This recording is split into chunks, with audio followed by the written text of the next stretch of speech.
So we're going to get started by reflecting on 2020, so both the positives and the negatives. Then we're going to brainstorm a new vision for 2021, and we're going to talk about how to formulate strong, achievable goals, how to create an action plan, and then how to make our goals happen through envisioning, writing it down, and accountability. If you haven't already, please go ahead and print out the 2021 Goal Setting Workbook. If you're on my email list, it should already be in your inbox. But if not, you can find it on my blog. It's a free download. You can just print it out so you can follow along with each section. So as we go through this, please remember you're more than welcome to eat the fruit but spit out the seeds. So feel free to take to heart whatever resonates with you and feel free to ignore anything that doesn't. So everything in this workbook is just a prompt to get you thinking about your goals and how to achieve them. There's no one correct way to goal set. If by the end of the year it results in growth, you did it right. So I always like to start by reflecting on the last year. So if you wrote out goals last year, go ahead and take those out now. If you downloaded last year's workbook or if you came to my workshop last year, you should already have this little booklet. So just take a look at that, maybe check off any that you accomplished or underline or circle any that you didn't get to. Just take a look and see how you did. Every year when I get to this part, I always have such a hard time remembering what actually happened throughout the past year. So I like to start by refreshing my memory. So I'll do a little walk down memory lane. I'll go to my Google Calendar, go to the beginning of January 2020, and then I'll flip through each month and just look at all the events that happened, everything that I did. I'll go on Facebook, scroll to the beginning of the year, look at all of my posts and try to remember trips I went on or major events that happened. Same thing with Instagram. I'll look through all my 2020 posts on Instagram, and then I'll do the same with my camera roll, so all the pictures I took. And nowadays, a lot of apps have like a recap feature. So Instagram has like the top 9 that shows your most popular 9 posts. Facebook does a little year in review. Mint, the budgeting program, actually also does a year in review, so you can kind of see the different categories of where your money went. Spotify does like a 2020 Wrapped, so it shows you what genres of music you listen to, which is kind of helpful. It can kind of show you what kind of moods you were in that year. And then I also like to ask my family and friends. I feel like every year I remember at least one epic thing that happened throughout the year. And so asking my friends and family, they can try to help you remember everything positive that happened throughout the year. So you can go ahead and go to the first page in your workbook, so 2020 wins, and write down all of your achieved goals. So any of those goals from 2020 that you did, that you accomplished, but then also write down any unexpected wins. So something that wasn't even on your list, but something positive that happened. So this doesn't have to be just goals. It can be anything that you're proud of or whatever you're most grateful for. So anything positive that happened to you, positive news you got. So try to think of this as kind of a reverse bucket list. As motivated people, we're always thinking about what we want to do, what we have yet to do, our bucket list, what we want to do before we die. But I feel like we kind of neglect what we've already done. So think of this as a reverse bucket list. So write down everything you've already done, all the things you've already accomplished, and be really proud of them. I feel like when we're such ambitious people, we're always looking forward, but we don't take enough time to really look backwards and reflect and really revel in our successes. I know personally this was one of my goals last year, to revel more and savor in my successes a little more. I'm super ambitious. My goals lists are always so long. I have so many projects I want to do. And whenever I'm done with one, I just check it off and move on to the next thing. And I almost like forget I even accomplished that thing. So I've been trying really hard this past year, to really be proud of my successes, take time to celebrate them, and then move on to the next thing. So really take your time, think of all of the positive things you did this year. All right, so now on to the negatives. So on the next sheet, write down anywhere you think you kind of fell short in 2020, any goals you didn't accomplish or didn't quite get to, any broader negatives, so anything that frustrated you or stressed you out a lot. Maybe did you spend a lot of time doing something or feeling a certain way that you want to cut back on next year? So any negatives that you don't want to carry on into 2021, write those on this page. So as you write down each of those shortfalls, think about these 3 things. So 1, ask yourself, why not? Why didn't you accomplish the goal? Was it because of internal forces? So maybe your behaviors, your habits, your mindset, or was it something external? Was it external forces that you couldn't control anyways? 2, ask yourself, do you want to carry over the goal? Do you want to try it again in 2021? Or maybe do you want to amend it before you try again? Or maybe you don't even want to do it anymore. Maybe your path has shifted, your priorities have changed. If you don't want to carry it over, that's perfectly fine. And then number 3, this one's really important. For every shortfall, try to find a silver lining. So maybe I didn't achieve blank, but blank. Or I didn't achieve blank because blank. So for instance, if you had a book goal to read a certain number of books, but you didn't quite hit that number, but you realized when you added up the pages, you read more pages than last year. Maybe there were bigger books this year. So sometimes numbers don't really mean anything. Or maybe you had like a fitness goal, maybe a weightlifting goal. You wanted to be able to lift a certain amount of weight on a certain workout, and you didn't quite hit that number, but maybe that was because you really got into sprinting or running or something. So you got really good at running, but you didn't quite, finish your weightlifting goal. But that would still be considered a win because you still really improved your fitness. It was just in a different area than you thought it would be. So sometimes it's more about the journey than the finish line. It's more about who you become in the process of trying to achieve a goal rather than the finish line itself. When setting goals, you want to try to think holistically by considering all areas of your life. So personal, career, health, spiritual, relationships. So use this page, 2021 Values, to evaluate which areas of your life need the most nurturing this year. So this isn't a question of which areas are more important to you, because hopefully all areas are important to you. This is more of a question of which areas need more of your focus. So every year you go through different seasons of life. I know for me, these areas definitely ebb and flow all the time. So when I first started my business, I was super business and career and financially motivated. And then once I hit a point where I was really well established and really busy, all of my focus shifted to self-care and personal time and family time. So it can definitely change from year to year. So go ahead and fill out this sheet. Maybe numbers 1 through 3 are areas that don't need too much focus, maybe just maintenance. And then maybe 3 to 5 are areas you really want to focus on or really want to make progress or big changes in. With those values in mind, we want to start thinking about our vision for 2021. So on this next page are a list of prompts to get you thinking about what you want in 2021. What do you want to achieve this year? How do you want to be spending your time? Who and what do you want to be surrounded by? And who do you want to become? So you can just use these prompts to get your ideas flowing. Just write down whatever comes to mind. All right, this is one of my favorite visualization techniques. It's called reverse remembering. So close your eyes right now and really imagine what would it look like if 2021 went perfectly. Imagine it's December 31st, 2021, and the year is already over and you're looking back on it. What do you want to have accomplished, created, or launched, or achieved? Where do you want to have gone or become? How much money do you want to have earned? How will this make you feel? Try to picture it, feel it, smell it. Really try to engage all 5 senses. Really put yourself in future you's shoes. So for instance, if it's your goal to graduate, think about how it'll feel being up there on stage. How will the silky gown feel on your shoulders? Will you smell grass from the field or popcorn or whatever snacks are all around? Will you hear cheering? Really try to concretely imagine it. The more you engage all of your senses and really concretely envision it happening, the more real the idea seems to you subconsciously and the more likely it is to happen. This awesome concept called manifestation happens. So it sounds a little woo-woo, but it really is psychologically true that our brains are wired to look for confirmation and supporting evidence of whatever it imagines. So this is why if you are shopping for a white Toyota, all of a sudden you start seeing white Toyotas on the street. That doesn't mean that there are all of a sudden more white Toyotas overnight. It just means that your brain is noticing it more. This is why it's really important to keep your goals top of mind. So if it's always on your brain's mind, it'll look for ways to make it happen. It'll look for connections. It'll look for opportunities. So this is why I really highly recommend putting your goals somewhere where you'll see them all the time. When you're done with this workbook, put it on a clipboard in your office or on your fridge, just somewhere where you'll see it all the time so your goals stay on the top of your mind.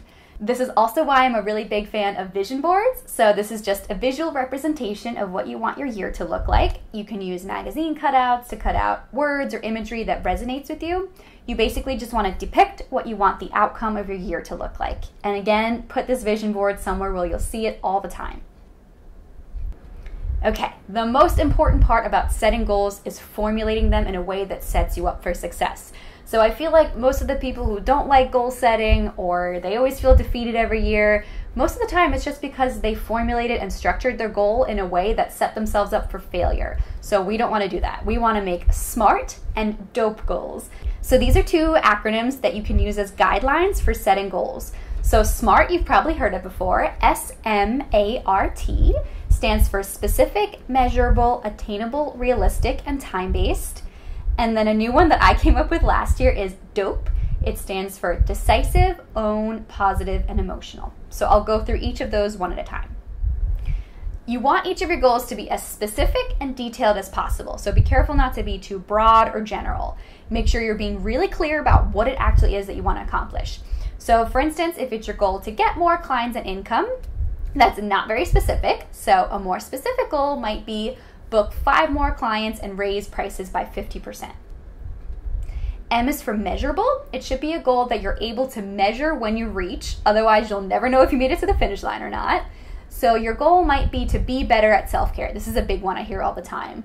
But there's no way at the end of the year you can really achieve if you hit that or not. So a more measurable goal would be get a massage after every double header. That you can know if you did it or not. Attainable. This is a big mistake that I see a lot of people make. You want to make sure that your goal is something that you have control over attaining by yourself. So not something that requires a third party or an external factor, because you can only control yourself. You cannot control others. So for instance, if it's your goal to find a boyfriend and get married by 2022, it's fine that you want to achieve that, but that's not something you have control over achieving. It takes 2 to tango. But what you could say is make a dating profile and go on 1 date per week. That's something that you have control over doing, which will probably make your goal happen. R is for realistic. This is kind of a fine line because you want to make it a challenge or a reach, something you'd be really proud of achieving, but you don't want to make it so outlandish that you already know in your heart of hearts, like, that's not possible, that's not going to happen. So you want to make it a tease, so something that you know is possible, but it's going to be hard to get there, but not so hard that you don't even try at all. So for instance, in your first year of business, it might not be realistic to think you're going to make 6 figures, but a more realistic goal might be make at least $1,500 per month, something like that.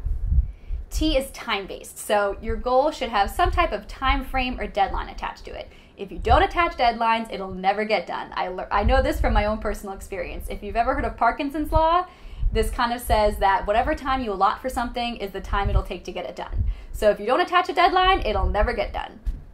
So for instance, if it's your goal to finish making your client guide, attach a time frame to it. So finish designing client guide by August 1st and mail out to all clients by September 1st. That's a lot more likely to get done because you gave deadlines to each part of the process. Okay, so now onto the DOPE goals. D stands for decisive. You don't want there to be any ambiguity or either's or or's in your goals. So a lot of people tend to hedge their goals by giving themselves different options. For instance, you might have a goal to speak at one conference about one topic or another conference about another topic. But you really want to dedicate all of your resources and efforts and attention to just one of those. So just pick one. If you give yourself too many options, you're going to spread yourself too thin trying to make them all happen, and chances are that none of them will happen. You might make 10% progress on 5 different goals rather than really killing it and achieving one big goal. O stands for own. It should be your own goal, not a goal that the industry says that you should do or that you feel pressured to do or that your spouse wants you to do. It should be a goal that you feel motivated to do. Whenever we work on something that we feel pushed to do, we don't give it as much effort as the things that we feel pulled to do, just internally motivated and passionate about. If your heart's not in it, you won't be motivated to do it and it just won't happen. So it has to be your own goal.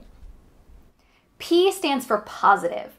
If you have a goal to quit or stop something, instead of making your goal about what you don't want to do, make it what you'll replace it with or what you'll do instead. So the human brain isn't able to unthink about anything. If I told you right now, don't think about a pink elephant, you're probably thinking about a pink elephant, right? This is because the human brain only knows how to focus on something. It can't anti-focus. For instance, if you have a goal to quit smoking or stop watching TV, every time you see your goal, you're going to be thinking about cigarettes and TV. So instead, for instance, if the goal is to stop watching TV, maybe make it read 10 pages in a book every night. So you're focusing about what you are going to do and you're just ignoring what you want to cut out. And finally, E stands for emotional. So you want to do whatever you can to make your goal more emotional by attaching an adverb or putting some sort of positive spin on the statement. So if it's your goal to get a massage after every doubleheader, this is usually always one of my goals, change that to enjoy a massage after every doubleheader. It's not enough just to say get a massage after every doubleheader.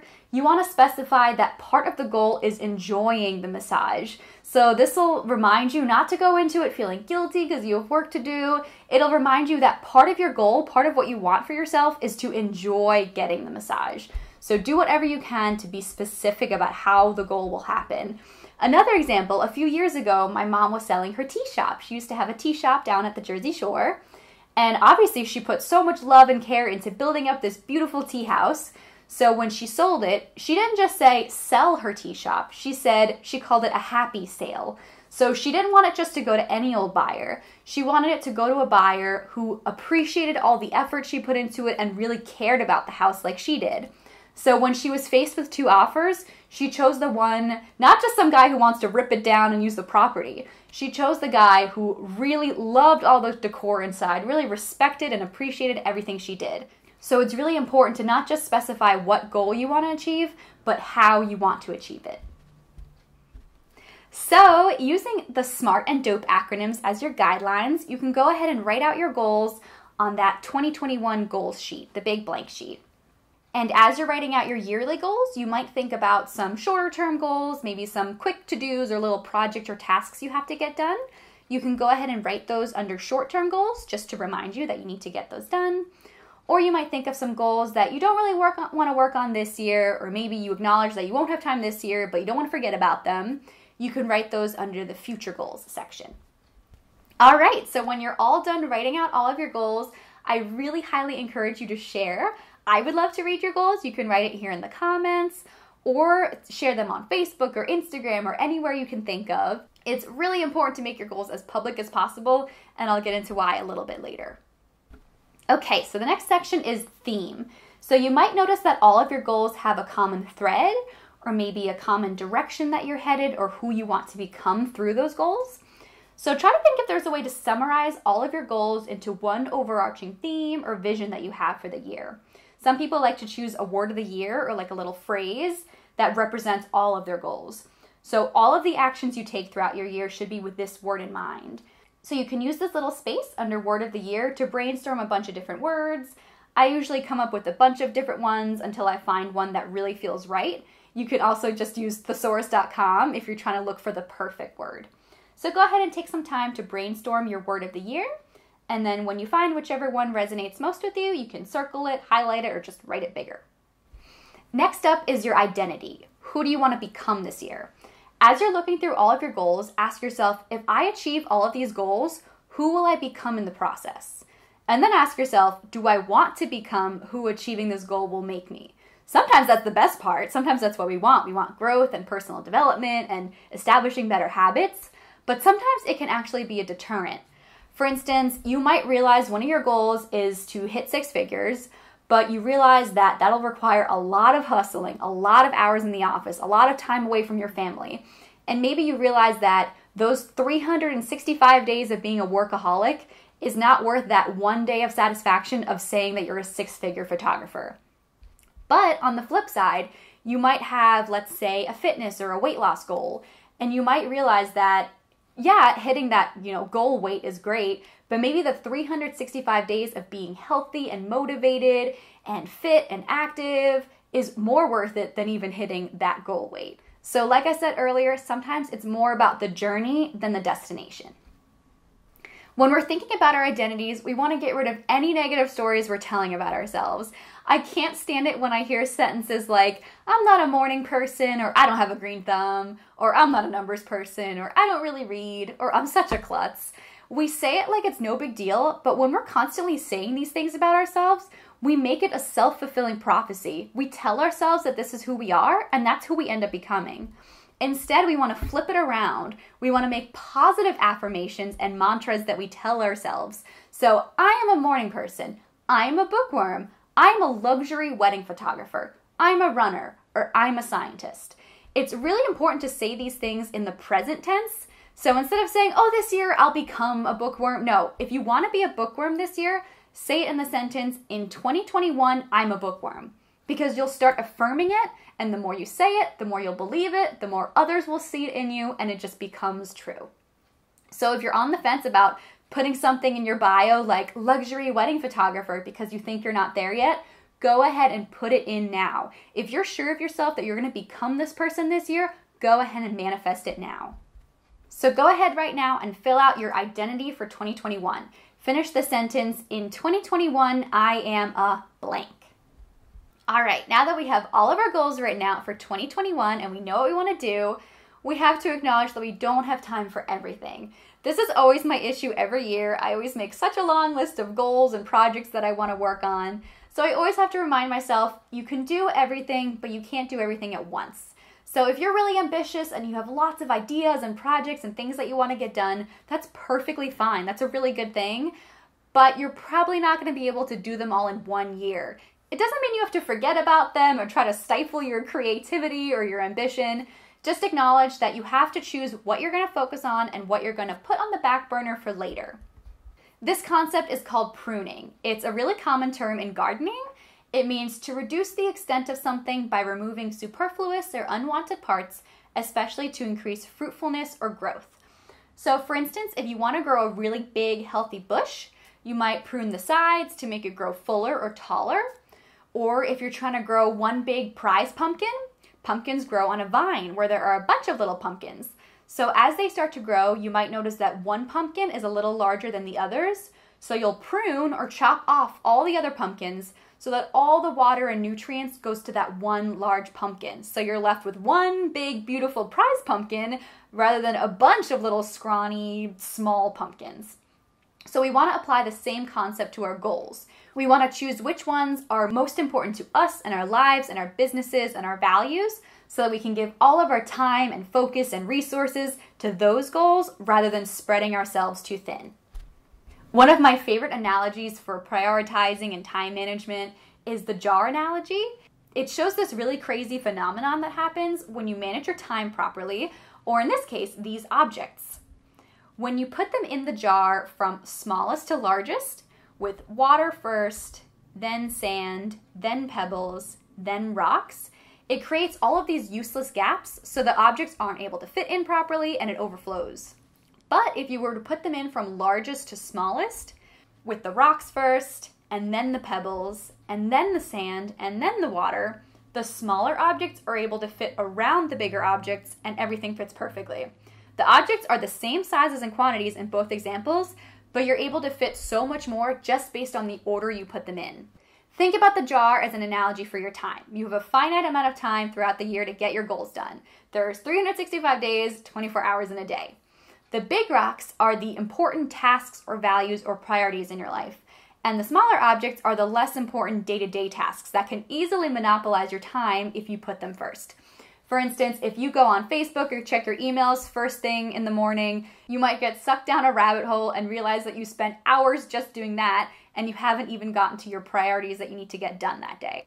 So the lesson here is to focus on your big rocks first. If there's a goal you really want to get done or something that you really value like your family time, put that in your calendar first in pen and then squeeze in all the less important day-to-day stuff afterwards.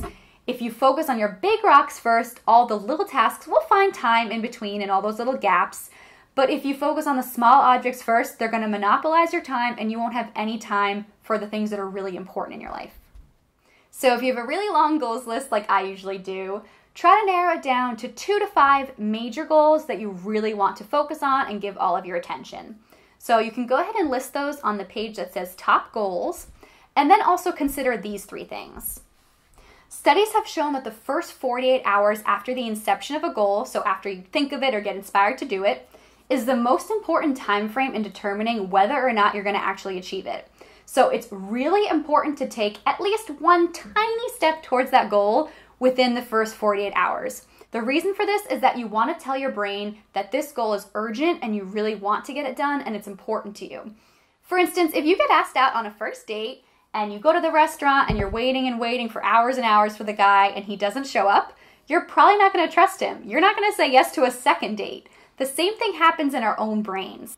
If you make a goal and then don't do anything at all towards it, You train your brain into believing that it's not serious to you, it's not urgent, it doesn't need to get done, and it's not important to you.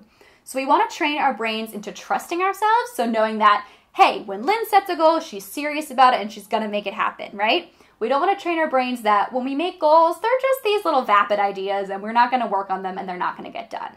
So I want you to think about at least one tiny first step you can take towards each of your major goals that you can do within these first 48 hours. It doesn't have to be a big, epic, hard step. It just has to be a little something that gets the ball rolling and teaches your brain, okay, this is serious. So for instance, if it's your goal to make a client guide, maybe the first action step is just making an InDesign file, naming it, and saving it. It's definitely not too hard, but it just teaches your brain that we're gonna do this. We're gonna get this goal done. For each of your major goals, I also want you to think about who can help you stay accountable and how you'll track your progress. So maybe pick an accountability buddy that you'll check in with to talk about your progress. This is why I really highly recommend making your goals as public as possible. You definitely want to tell all your friends and family about your goals, but you also want to make it public to strangers. Put it on Facebook or Instagram. You never know who might read your goals and be in a position to connect you or help you reach that goal. People love helping people. There's this thing that psychologists call the helper's high. If someone's able to help you reach success, they kind of feel like they can take some credit for it and they vicariously feel more successful just by helping you. So definitely put yourself out there, make your goals as public as possible. This is also really helpful because if you know that someone knows your goal, maybe someone you're in a networking group with, you know that when you go to that meeting, she's going to be there and she's going to ask you, hey, how's it going with blank goal? And you're going to want to have some positive news or progress to tell her about. So you're going to push yourself even further every time you see her. So that's how accountability buddies work. Along those same lines, also think about what resources or tools you can use to help you reach your goal or who you can ask for help. Okay, so now to the most important and maybe slightly daunting part, actually taking action on your goals. If any of your goals feel really big and overwhelming and you don't even know where to begin, remind yourself of this quote. How do you eat an elephant? One bite at a time. So we want to take these big, overwhelming, major, year-long goals and break them down so they feel a little less overwhelming and more manageable. So for instance, if you have a year-long goal, take your deadline and divide it by 4 into quarterly milestones. Then each quarter, break those into weekly checkpoints. And then each week, you can convert those into daily tasks. So for instance, if it's your goal to make a client guide by next year, each of the quarters might be dedicated to designing the layout, writing all the text, picking out the photos, and then mailing it out. And then within each quarter, you might dedicate each week to a different section or chapter of the client guide. And then you might give yourself a different task for each day. Maybe on Monday and Tuesday, you'll write rough drafts. On Wednesday, you'll make revisions. On Thursday, you'll proofread. And on Friday, you'll do the final touches. That way, when you go to sit down to actually work on your goal, you're not getting overwhelmed by thinking about this big, epic final product you need to have done.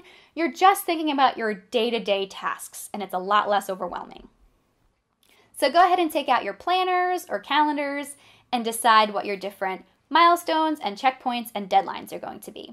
And remember, if it's a big rock, write it in pen first. So that's pretty much it for the 2021 section. The last 3 pages are free to use throughout the year. There's a page for doing a mid-year follow-up around July 1st for you to check your progress, make sure you're on track to meet your goals. Then there's a page for tracking 2021 so far. You can use this section to write down your wins and your shortfalls as they happen, so you don't forget them when you go to do this next January. And then there's a section to brain dump ideas for 2022 goals. So I think it's really important to note that there's nothing exclusive about January 1st. You can set goals any time of year. If you get an idea for a goal on March 13th or November 2nd, that's perfectly fine. Just make sure that you attach the same importance and specialness that you do to your January 1st goals. If you make them feel less important, they're probably not going to get done. So whenever inspiration strikes, make them feel like special January goals. So pop a bottle of champagne or put on Auld Lang Syne and get out your workbook and really take them seriously. And remember to take your first step within the first 48 hours, otherwise they might not get done. So on that note, Happy New Year, happy goal setting. I would love to hear about your goals. Leave them in the comments. If there's any way I can help you achieve them, I would love to help. Happy New Year, guys!